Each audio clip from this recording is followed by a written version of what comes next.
Welcome to Science Fiction 101, the podcast series where we look at the science fiction field from all angles. I'm Phil. And I'm Colin. And today is the 23rd of March, 2023. We've been going for just over 2 years now, Colin. Wow, that's fun. Are you exhausted yet? No, Good. Ready to keep going. Good. Today, we're going to be looking at our favourite science fiction movies, which surprisingly is a topic we haven't directly tackled until now. We also have a quiz coming up, which was sent in by one of our listeners, and we have our usual roundup of recommendations of past, present and future science fiction. First of all, though, a bit of feedback on our last episode, which was all about Tintin. One is from someone called Bob on Facebook, who said, "I was never impressed with Tintin." So, fair enough. I think the French expression is chacun à son goût, each to his own. But also on Facebook, Andy said, "My partner is very happy with 1 out of the 3 of you and your pronunciation of Tintin. Brackets, she is half French." Now I'm guessing that Andy's partner liked our native French speaker's pronunciation of Tintin and was not too keen on the way we said it. But anyway, Andy goes on to say, "Brilliant episode. Great to have you back in my ears after binging all the back episodes through January." And in fact, we're going to hear more from Andy later in the show because he sent us a quiz. If you'd like to comment on the show or challenge us to a quiz, check out our blog on 101sf.blogspot.com, or you can find us as Science Fiction 101 on Facebook. Now, favourite science fiction films. Colin, we discussed doing this as a topic, but we didn't discuss criteria. I went down a rabbit trail on this where I thought I should really be picking like the best science fiction films, the most, out there, high concept. And then I decided, no, this should just be the movies that I really enjoy watching or that I own. Yeah. That's the path that I took. And turns out I apparently like a lot of science fiction movies because I started writing down every one I could think of. And I've got 17, 18, 19 of them. And I have them all ranked. Oh, good. The ranking might change over time, but I think these are, at least my top 5 and top 10, I think are pretty solid. Very good. I was feeling a bit ashamed because my top 10 has 11 films in it. But I'm glad to hear that your top 10 has got 17. Now, I did the same as you. I thought this is going to be my personal favourites rather than listing the best or recommending films to people. I thought really the most honest thing to do is to just say which films I enjoy watching. And I used that kind of desert island concept. If I were marooned on a desert island, which science fiction films would I like to be marooned with? So it's similar to what you were saying, really. One thing I found it very difficult to do, though, is put them in ranking order. I started doing that, but within a minute of writing a list, I changed my mind. So I gave up with that in the end, and I thought, you know what, I'm just going to list mine in chronological order. Shall we mostly concentrate on our top 11, given that I've got 11 and you've got 11 plus? Sure. Pick a film then. Tell us one of the films on your list. Okay, I'm going to start near the bottom of my list, down near, approximately number 10. Okay. That would be the 2003 movie The Core by John Amiel, starring Aaron Eckhart and Hilary Swank. Have you heard of this or seen it? I have seen it, and okay. You know what? I'd forgotten it. It seems to be pretty roundly panned, but it has one of the best pieces of leadership advice I have ever seen in a movie or really a book. And it's this one scene where Hilary Swank is trying to figure out why she did not become the commander of this mission that's going to go save the Earth. And her mentor, who is the leader, says, "It's because you've never failed. And as a leader, you are not defined by your successes, but in how you handle failure." Right. Yeah, very good. I think we're going to have quite a few morals and messages and lessons learned from the films that we're going to discuss. Shall I pick one of mine? Yeah. I'm going to go through mine chronologically, as I said. And I'm going to start with 1951's The Day the Earth Stood Still. Now, I would have included that in my list anyway, but I'm particularly pleased that it's from 1951 because somebody on Facebook said, I bet Phil chooses something obscure from 1951. Well, it's not that obscure, it's quite a well-known film.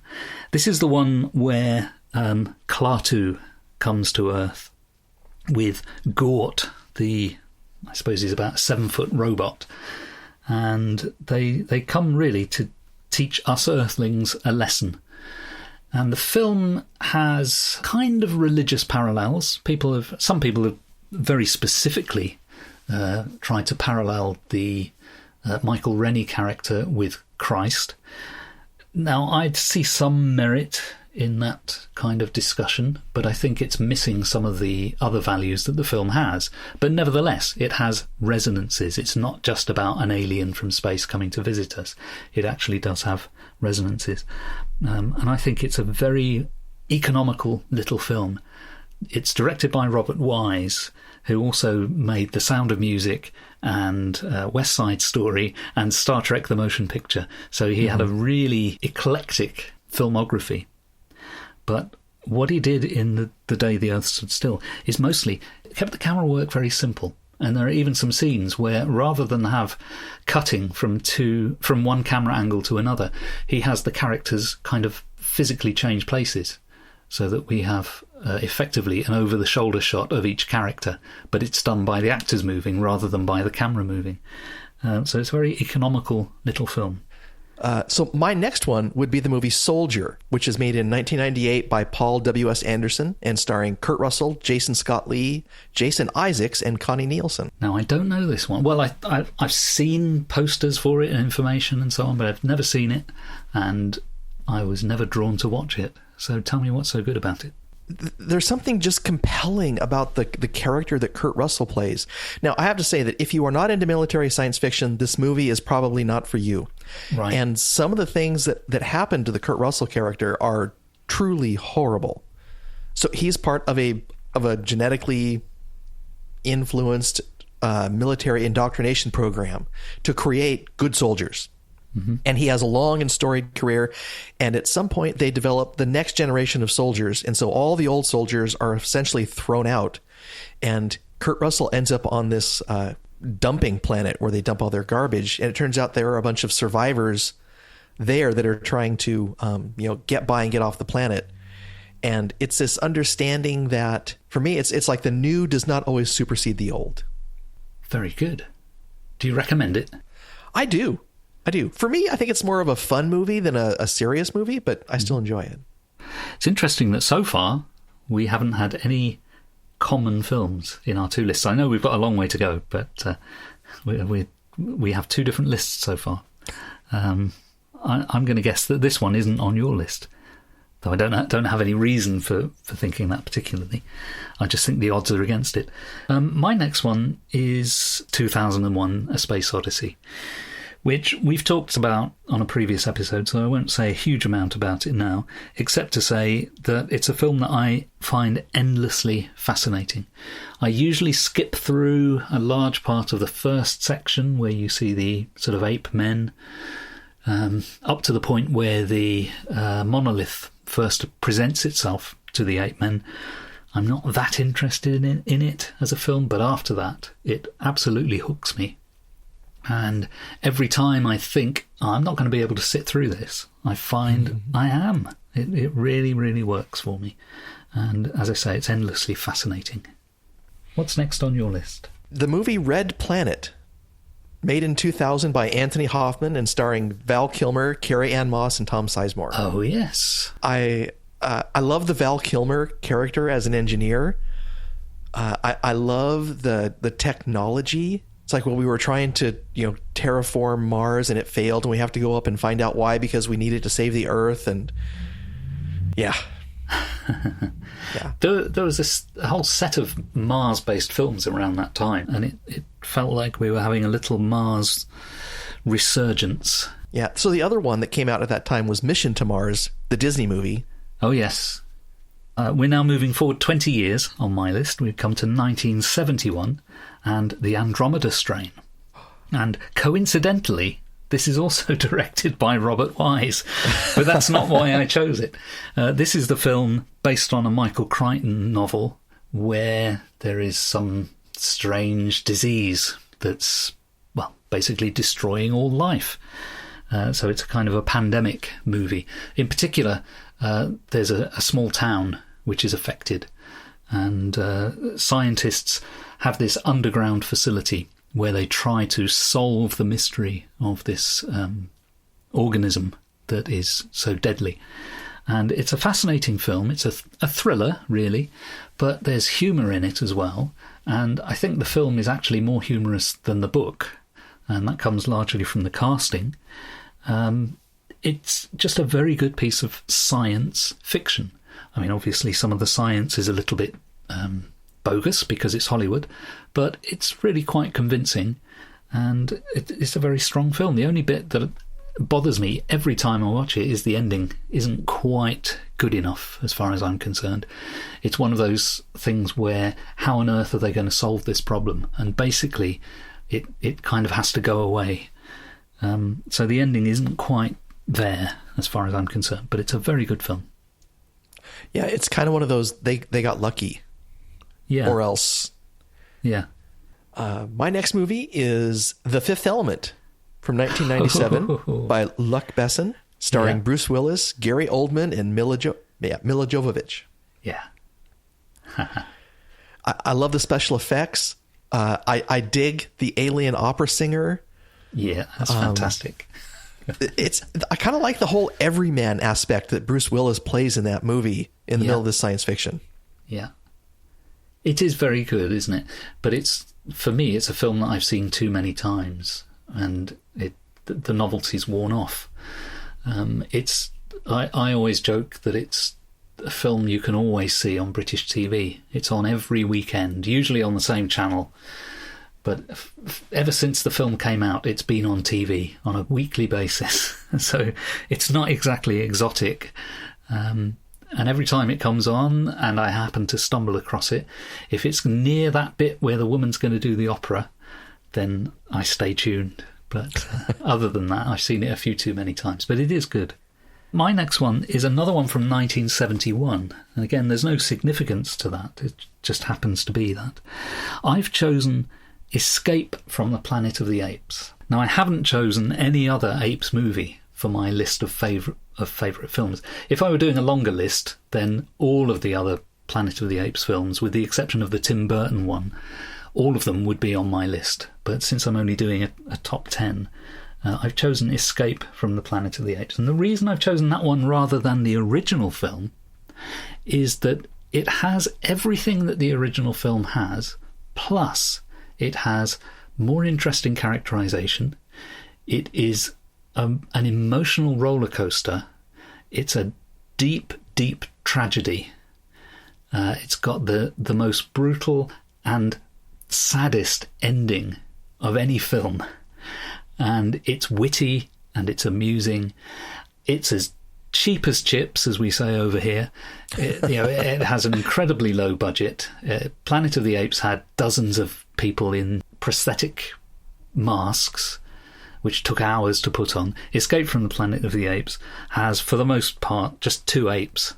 And they're not even wearing ape costumes most of the time. They're just wearing ordinary human Earth clothes. So it's a very low-budget affair. But I just love everything about it. There's, as I said, it's a deeply tragic story of these 2 rather innocent apes who find that they are a threat to the whole of human civilization, and the female is pregnant. Mm-hmm. And oh my God, what are they going to do? Whatever they do is going to be wrong. And they do what they think is right every step of the way. They get misunderstood, they get misrepresented, and, well, spoilers, they don't make it. So, although the baby does, that's the setup for the sequel. Well, that's coincidental. My next movie also stars Ricardo Montalban. Ah. It's Star Trek II, The Wrath of Khan. Hey, we should have a special bell right now. Ding, ding, ding, because I've got that on my list as well. Hey, Yeah. In America cinema, this is the beginning of modern day high value special effects. Right. They're computer generated. They look good. I still like the look of them today, and maybe that's something wrong with me. But I also love the fact that it continues a story that happened in the original series. I love the development of the relationships between the characters. Yeah.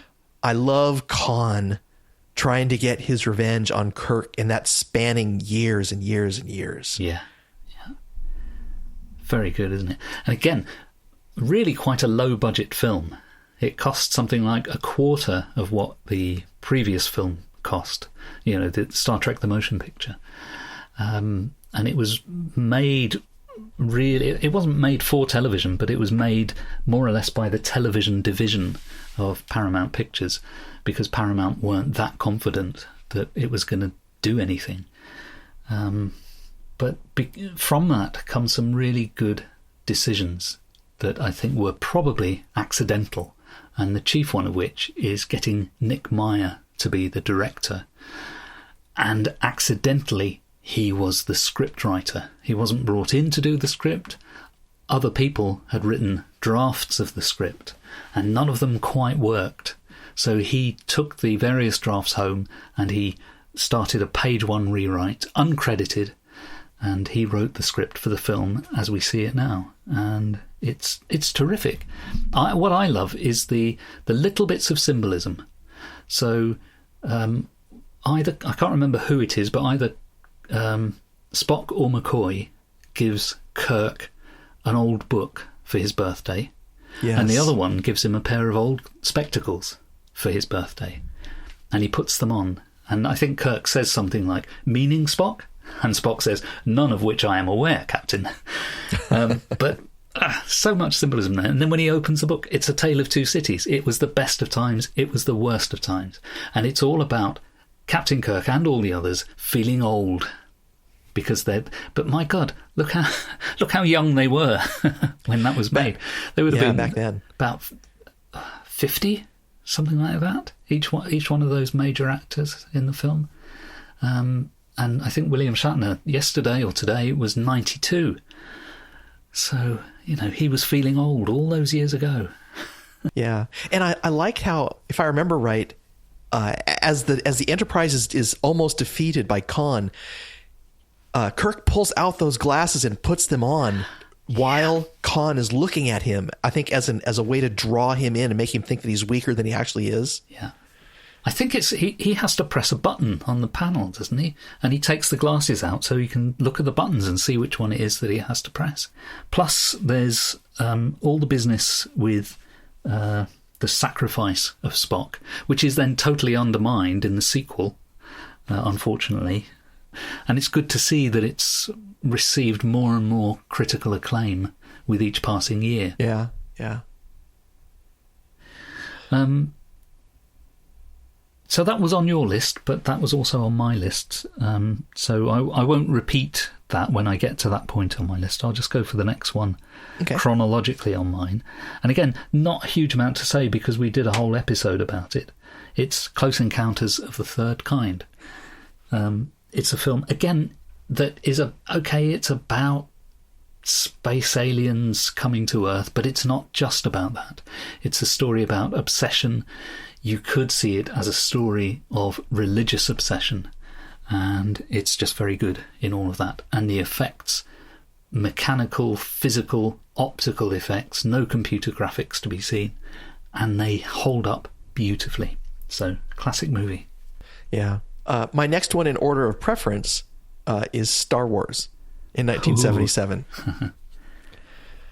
I love the Star Trek and the Star Wars franchises, and it was tough to pick a movie, and so I thought, I should go as early as possible because I remember being a kid and loving those things so much, and here I am, yes, a whole lot of years later, still loving the characters and the universes and the mythology of the stories. Yeah. And, everybody I knew wanted to be Luke Skywalker. Everybody. Well, some people wanted to be Princess Leia. That's true. That's true. I wonder how many people wanted to be Darth Vader I don't know. There must have been some. Must be. and maybe Han Solo gets short shrift. I don't know anybody that wanted to be Han Solo. That's true. Yeah, it's a decent enough film, that original Star Wars. Not on my list. If I were to have a Star Wars movie on my list, that would be the one, because you can't beat it. But I'm not a huge Star Wars fan. The franchise leaves me cold. I've seen all of the Star Wars films now, and I can take them or leave them. From a filmmaking standpoint, I think it makes sense to watch at least the first season of The Mandalorian. Right, yeah. And I haven't seen any of the TV stuff. I've only seen the movies. Yeah, the reason I say that is it is the first time where they came up with the volume. Right. And what it enabled them to do and how it affects the actors and the whole filmmaking aspect of it. I watch the episodes and then I enjoy them. And then I think about them and I'm blown away as I think, was that entire one shot that they did was all made possible by the volume. Mm-hmm. Where they follow a person into an elevator and the elevator has a transparent background and they drop the person down 2 or 3 levels and then they come back out onto a different floor and it's all a one shot. Right. Yeah. But it was done on a one story filming stage with different camera angles in the same area, and it blows me away.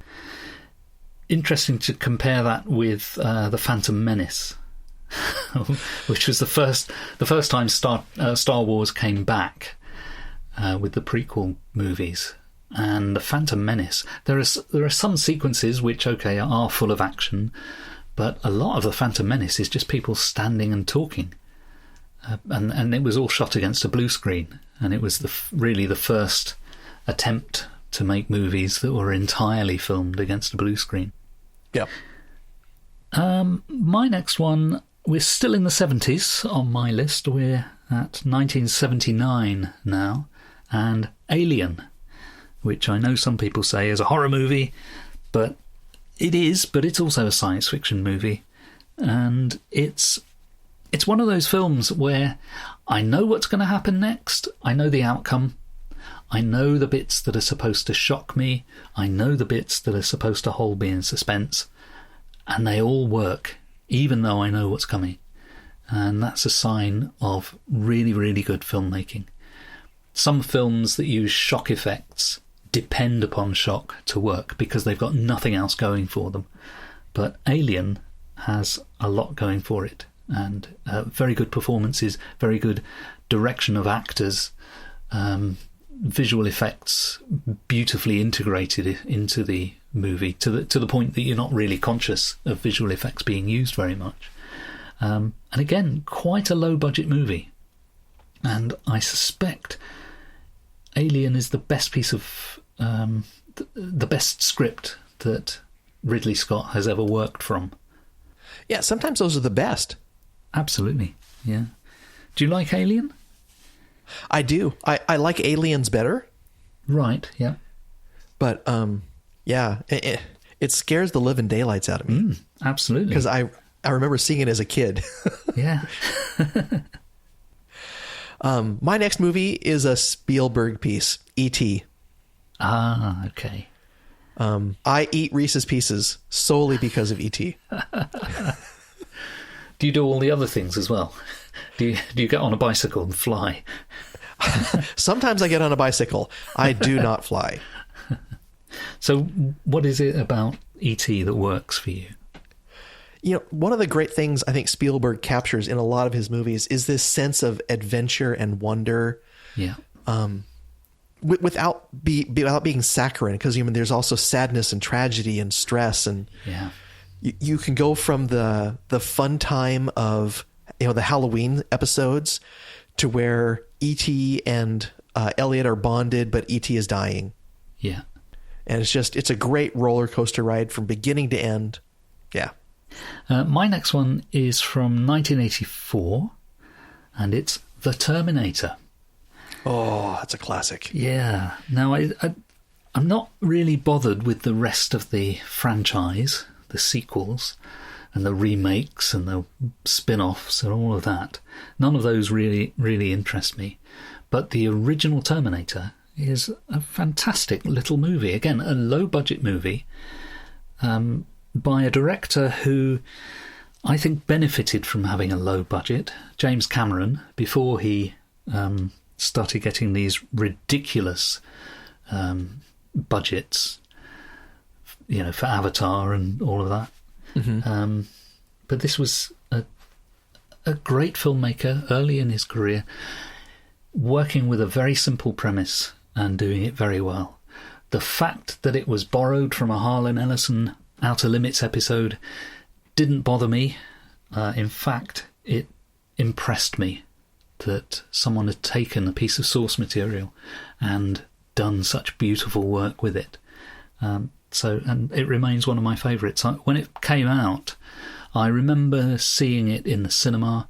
I remember seeing it on VHS tape, and I remember having a copy of the VHS tape, and I just played it endlessly until it was on TV, where I was able to record a fresh copy for myself, and then I just watched it again and again. So it's one of those films I've watched many, many times and never tire of it. So, yeah, great film. My next one is also from 1984. It's The Last Starfighter by Nick Castle. Oh, yes. And, a lot like, the Star Wars movie. Yeah. In the United States, we had been playing video games on consoles for about 5 or 6 years. Right. And the idea that you could be accepted into Star Command was just awesome. And again, it's one of the beginning uses of CGI graphics. I like the plot. I like the casting. I like the humor in it, because it's funnier than all get out in some places. Yeah, yeah. And I keep finding myself quoting one part of it at the very end, where the alien commander realizes they're going to run into the planet. Well, what are we going to do? And the guy's eyepiece closes over one eye. We die. So really, it could have been a predecessor to the Klingons. Oh, yes, very much, yeah. It's interesting, isn't it, how many of these films have humour as part of their makeup.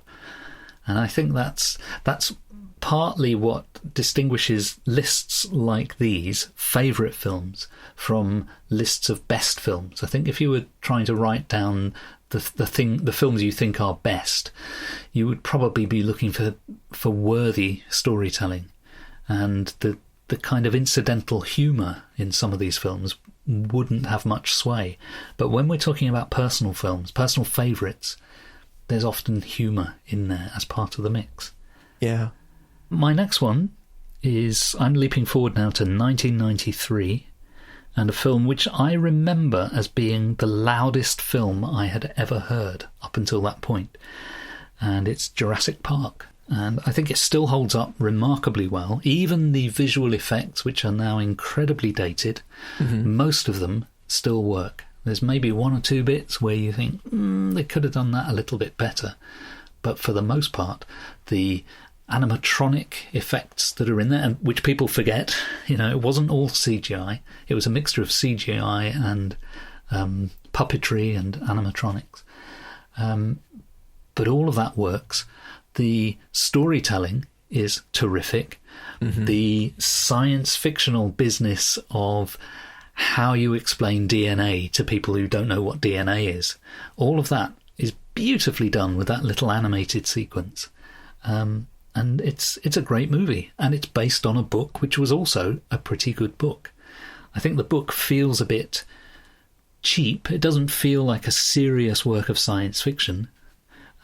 But you can absolutely see, if you read the book and then watch the film, you can absolutely see how Crichton's novel inspired Spielberg to make a really good movie. So it's one of my favourite adaptations, I think. One of the things that I use to judge, what I watch, what I do, what I eat is, would I do this again? You can watch something once and enjoy it, but would you watch this again? It's like, no, I've had that experience. I'm done with it. Or, yeah, let's do this again sometime. Yeah. And to me, that's exactly what Jurassic Park falls into. And I think that's what they're trying to do when they keep remaking it and, making sequels and remakes and sequels to remakes. They're trying to just recapture the original. But frankly, I'd rather just watch the same one again and again. There's not a lot in all of the others as far as I'm concerned. I quite like The Lost World, which was the second one, I think, because it does some things differently to the first film. But I think once you get to number 3 and beyond, they're just remaking the same basic thing. Yeah. I can't remember which remake it is, which is a sign of how I don't like them that much on those sequels. But they finally adapted one of the sequences from the book, which was the pterodactyl exhibit. Oh, okay. So that was in the novel, but not used in the first film. Yeah. Wow. My next one is from 1989. It's a James Cameron movie, The Abyss. Okay. And it stars Ed Harris and Mary Elizabeth Mastrantonio and Michael Biehn. Yeah. And I was struggling to figure out why that movie. And it is, a lot of it is, if I saw it on TV, I would stop what I'm doing and watch it. Right, yeah. I love the concept, the special effects. It's unique in science fiction in that it's really about an underwater exploration and the dangers that are going to happen because of what we do. Isn't that the film where they have a little sequence where people have to breathe water? Yes. Yeah. As part of their underwater mining experiments, they're looking at hyper oxygenated fluids for deep sea manned exploration. And that actually comes around and is used at the very, very end to help save the planet. Right. Yeah, I've seen it a couple of times and never really gone back to it. But in the moment, I remember enjoying that film. So I don't know why I've never particularly gone back to it. There was another film, another underwater film around the same time, which was called Sphere. Which I think that was a Michael Crichton book, but I don't think that was as good. My next one brings me to 1995, and it's 12 Monkeys, which later was developed into a TV series, which is also pretty good. But 12 Monkeys, I just love. I just find it... Well, again, it's got humour. It's got some tragedy to it. Mm-hmm. And, of course, it's mostly a time travel thing. And it's all about saving the world, or is it? It's the absolute meaning of the 12 Monkeys is a mystery through the film. But it's got this kind of tragic element to it as well, which is derived from a French short film whose name has just popped out of my head, La Jetée. So it was inspired by a pre-existing short film. And I think it holds up quite well. I think the last time I saw it was about 2 years ago, and it still struck me as being a very good movie. Obviously, everyone in it now looks incredibly young, Brad Pitt and Bruce Willis and all that, compared to the way they are now. But yeah, a great film, and I'd happily watch it again and again. I get something new from it every time.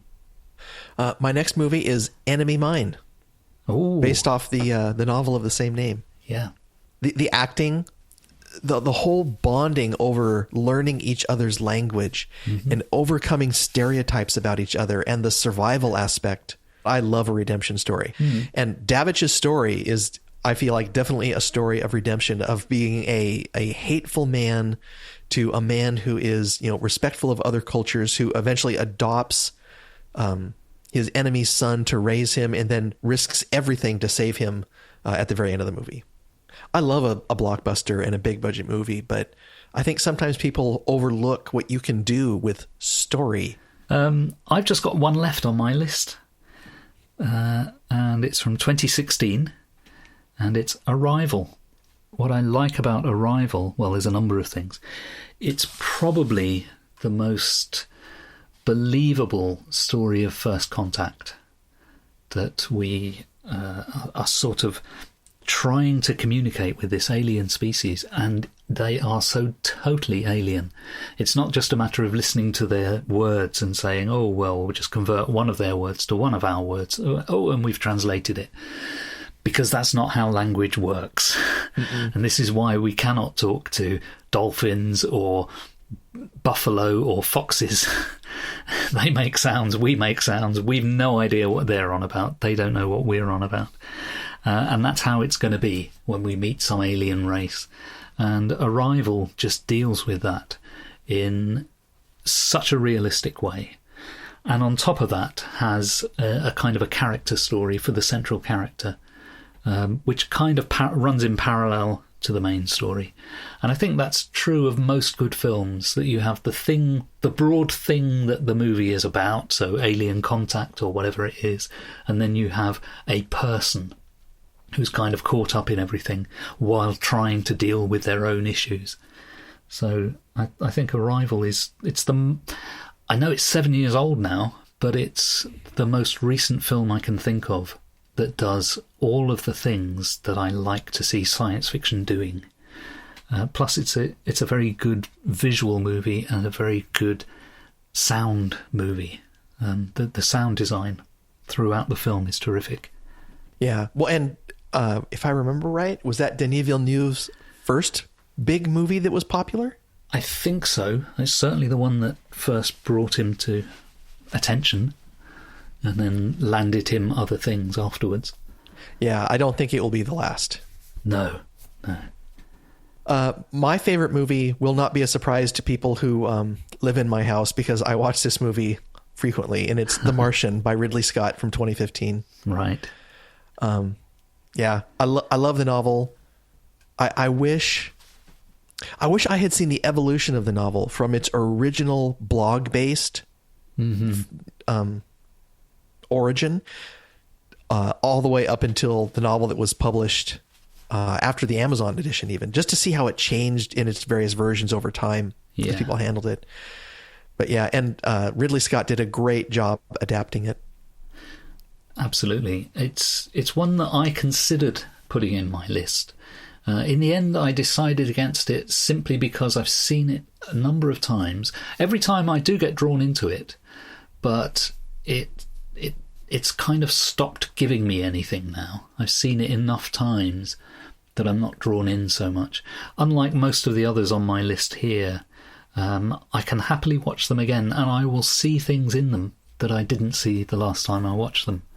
I think with The Martian, I've seen it enough now that it's stopped giving me new stuff. But it is a terrific movie. If I had to choose just one film from this list to be marooned on a desert island with, I'm really, really torn. I think I would probably choose Close Encounters, because it's got a bit of everything, including music. Yeah. If I were to choose one, it would definitely have a John Williams soundtrack. But even then, I think they would change over time. I own 11 of the John Williams soundtracks. I should get some more Indiana Jones just to flesh that out, because the soundtrack is only 45 minutes long. So it's quiz time, and we're grateful to listener Andy Parry for this quiz, which he created just for us. And I think there are 5 questions. Yes, there are 5 questions. And the way this is structured, each question really comes in the form of a series of clues. And if you get the answer correct from clue 1, you get 5 points. If you get it right from clue 2, you get 3 points. And so on down to 1 point. Okay. I did this same quiz under controlled conditions yesterday, and I've already got my score written down, and I'm going to expose you to the quiz now, Colin. So here we go. First of all, question 1 is name the TV series. Just to be clear, this is one episode of the series. And your first clue is the AI was called Ultra House 3000. Ultra House 3000. No. Okay. Second clue, the main voice actor of Ultra House 3000 was Pierce Brosnan. Television series, yep. Ultra House 3000, and Ultra House 3000 itself was voiced by Pierce Brosnan. Yes. No. Okay, so now we're on to the next clue. If you get it from this, you'd get 2 points. The AI in this episode also uses the talents of voice actors Matthew Perry and Dan Castellaneta. Now that's telling. Is this Futurama? No. But you're not far off.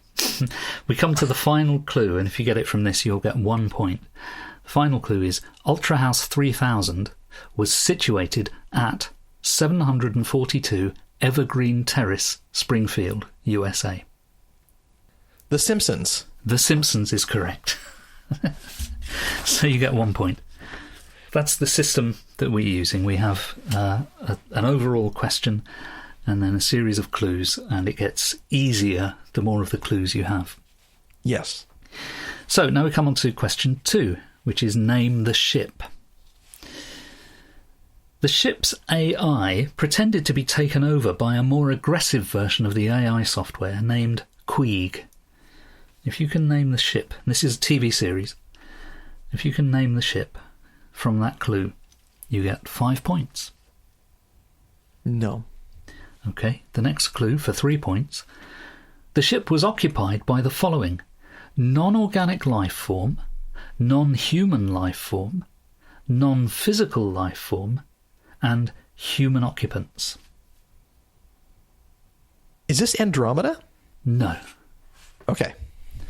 Come to the next clue, which is good for 2 points. The AI was played by actor Norman Lovett, and in later series by Hattie Hayridge. Yeah, not getting that one. Okay. And the last clue, and if you get it from this, you get 1 point. The books and TV series were written by Doug Naylor and Rob Grant. No, I don't have anything on that. Okay, I'll give you a final clue.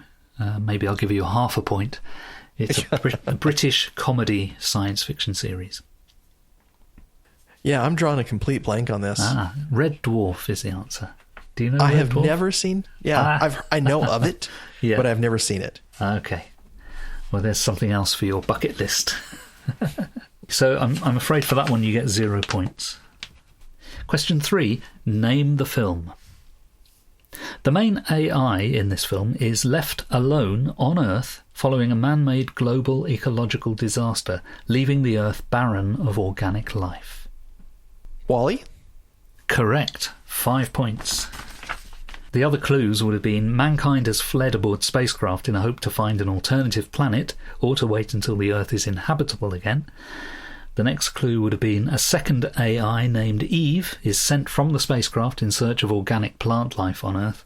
And the final clue would have been the film was made by Pixar. Yep, I do know my Pixar movies. Very good, very good. Question 4.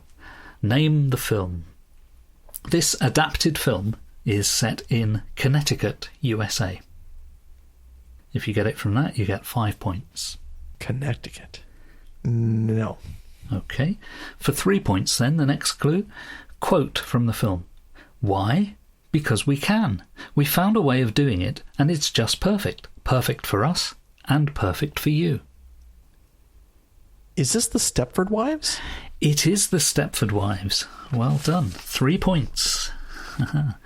The next clues you would have had would have been the original novel was written by Ira Levin in 1972, and the final clue would have been all the AIs are white suburban women. And then the last one is another name the film. The AI in this film is a semi-organic, semi-robotic biped. Narrows it down a bit. Yeah, it narrows it down a bit. Just because we were talking about our favorite films, I'm going to pick your favorite film. Is this The Terminator? No, but it could have been, okay. I suppose. The next clue for 3 points. The AI software and hardware was developed by the ubiquitous Omni Consumer Products. This is RoboCop. It is RoboCop, so you get 3 points for that one. The remaining clues for that would have been the AI has 3 main laws and a 4th classified rule, none of which can be breached. And the final clue would have been the AI is a member of the Detroit police force. So there we go. So let me now tot up your points. So congratulations, Colin, you got 12 points.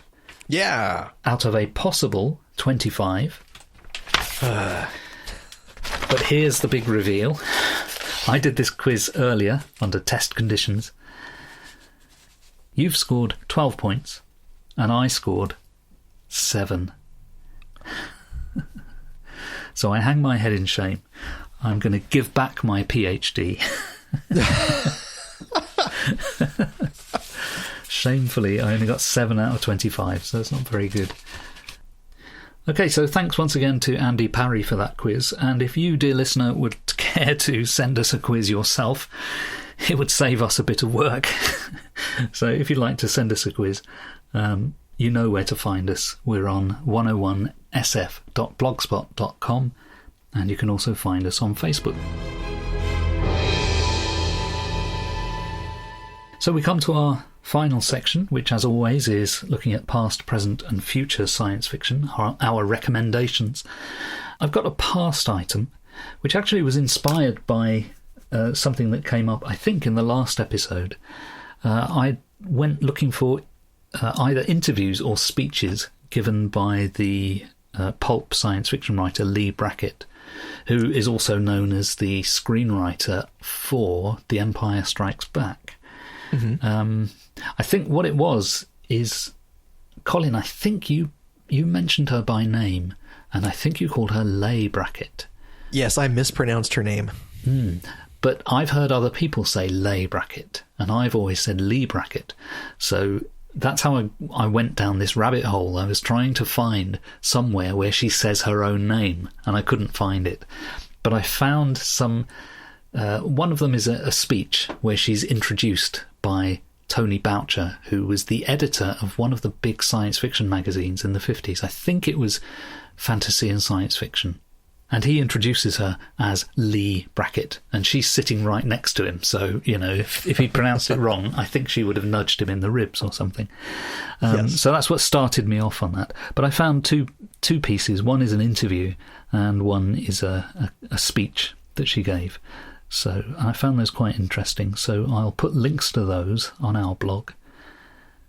Do you have any past items? I do. I subscribe to some email newsletters that tell you about discount ebooks. Mm-hmm. And there was a John Varley ebook that came up called Red Thunder about a couple of, young men that go to Mars. Right. And so I picked it up and I read it, and it is really pretty enjoyable. Mm-hmm. I liked it. I'm sure the book is still available, whether it's available at the, $1.99 discount price. I don't know or not. Yeah. But. Okay.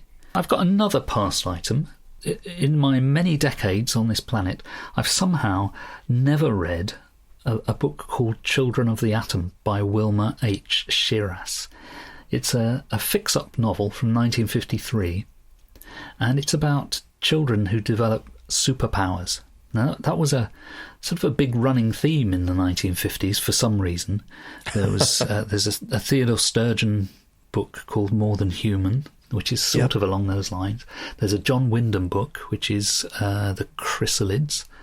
And there were various others as well, whose titles escape me at the moment. But I looked up the author.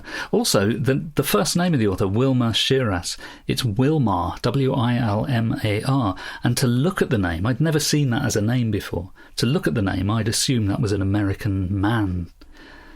But I realised when I looked the person up, it's a woman. It's Wilma, like, Wilma Flintstone. But it's not spelt the same as Wilma Flintstone. It's Wilmar with an R on the end.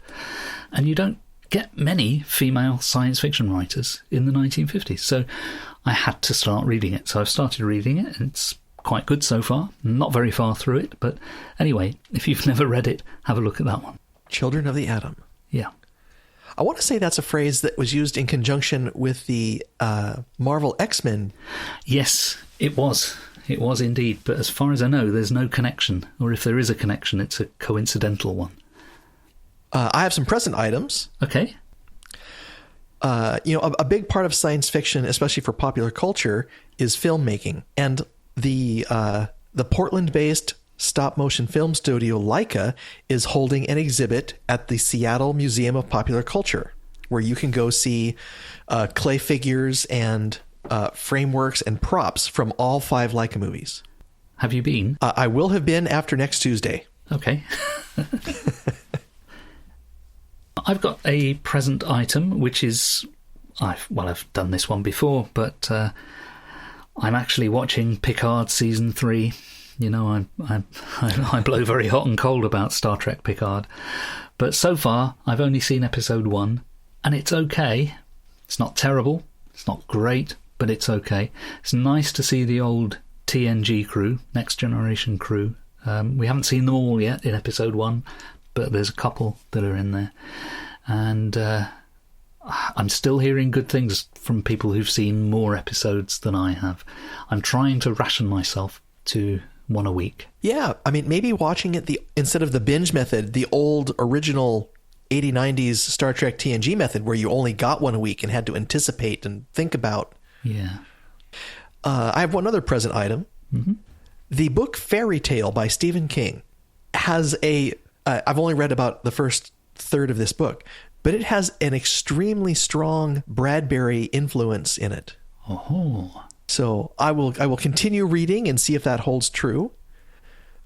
If people are familiar with the Dark Tower trilogy, the book Wizard in Glass is almost a retelling or reimagining of A Wizard in Oz. Right. So it'll be interesting to see the Bradbury come out of this and see how it works. I have one future item, which is... I don't know if we've discussed this before. It sounded familiar when I read about it, so forgive me if we've already mentioned this one. Silo, a TV series from Apple TV. Are you familiar with this one? Yes. Looking forward to it a lot. Right. Based on the novel Wool by Hugh Howey, and apparently filmed here in the UK. Could be good, but it's not released yet. I think it comes out in May. But it sounds like it's going to be good stuff. So fingers crossed. Of course, all sorts of things sound like they're going to be good and turn out to be terrible. But I'm hoping this will be a decent one. It's interesting that they've changed the title. So obviously Wool didn't sound a very enticing title for a series. So they called it Silo. I gather, is Wool the first of a series called the Silo series? Is that why they've done it? Yeah. So there's the original series, there's a prequel series, and then there's the final few books, and then there's some other short stories that have come about that also tie in and flesh out things a little bit more. Right. Do you have any futures? I had that one because I'm very excited for that. Because it's Apple TV, I personally don't want to see something like Foundation. I'd like to see them adapt the actual content of the book rather than just the characters. Yeah. But the other thing I'm personally looking forward to in the future is April 1st, when the new Brandon Sanderson release from 2023 comes out. Do you have April Fool's Day in the US? We do. I'm just hoping that Brandon Sanderson isn't pulling an April Fool's gag on all his supporters. Oh, that would be tragic. It would. Okay. Any more? No, that's it. Okay, so I think we're ready to wrap up. We've looked at our favourite movies, and obviously we fully expect our listeners to totally disagree with our choices. So if you have different views on any of these films, do let us know in all the usual places. We've quizzed ourselves with a very complicated quiz, which I found extremely tough, but Colin nailed with a much higher score than me. So thanks for listening, folks. We're Phil Nichols and Colin Cuskey. Our theme tune is from purpleplanet.com. Check out our show notes at 101sf.blogspot.com, where you can also leave us a comment or a tip in the tip jar. And don't forget to give us a nice 5-star review on Apple Podcasts or wherever you get your podcasts. See you next time.